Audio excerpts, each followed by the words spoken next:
kumalizika kwa mchezo wa AS FAR Rabat wakiwa nyumbani dhidi ya JS Kabylie.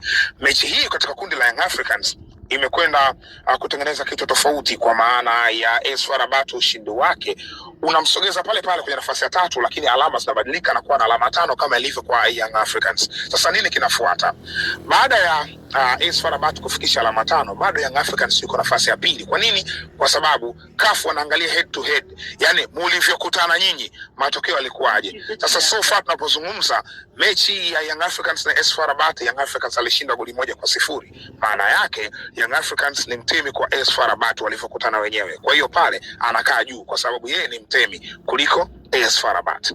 Mchezo unaofuata ni mchezo ambao AS FAR Rabat watawapokea Young Africans ndani ya Rabat. Ni mechi ambayo Young Africans wanahitaji sare, wanahitaji ushindi.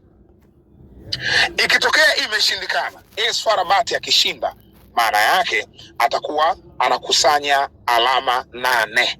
Young Africans anabakia na alama zake 5. Mchezo wa mwisho kabisa, Young Africans anacheza na JS Kabylie hapa nyumbani. Akishinda huo mchezo, Young Africans atafikisha alama 8 ambazo AS FAR Rabat yuko nazo. Wakati huo Young Africans dua zao zitakuwa AS FAR Rabat asimfunge Al Ahly ambaye atakuwa nyumbani Misri. Na ukumbuke Al Ahly ana mchezo mwingine dhidi ya JS Kabylie. Kwa hiyo unaona nafasi ya Ahly kupata alama kwa AS FAR Rabat kwa JS Kabylie ni kubwa. Sasa AS FAR Rabat akiwa na alama zake 8 ambazo atakuwa amezikusanya, maybe Young Africans anahitaji alama 3 kutoka kwa JS Kabylie. Akipata na yeye anakuwa na 8. Kwa hiyo yeye na 8 na AS FAR Rabat ana 8. Sasa wote wakishakuwa na 8, kinachoangaliwa head to head, mlivyokutana nani alipasuka. Sasa Young Africans kama itakuwa ndo alishapoteza tena kule Rabat, inategemea alipoteza kwa margin ya magoli mangapi. Ndio kitu ambacho jana alizungumza hapa. Kama atapoteza kwa moja bila, ndio tunaenda kwenye GD kwenda kuangalia. Lakini kama itakuwa imepoteza kwa mabao 2-0 ama 3-1, wastani magoli 2 ambayo atakuwa nayo juu AS FAR Rabat, maana AS FAR Rabat itakuwa imequalify moja kwa moja.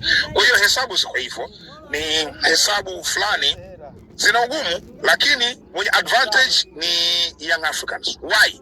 Kwa sababu Young Africans mechi zake ambayo inabakia, let's say kwamba atapoteza kwa AS FAR Rabat, mechi yake itayobakia anacheza na JS Kabylie ambaye ni kibonde wa kundi na itakuwa kwa wakati huo ameshamaliza mwendo.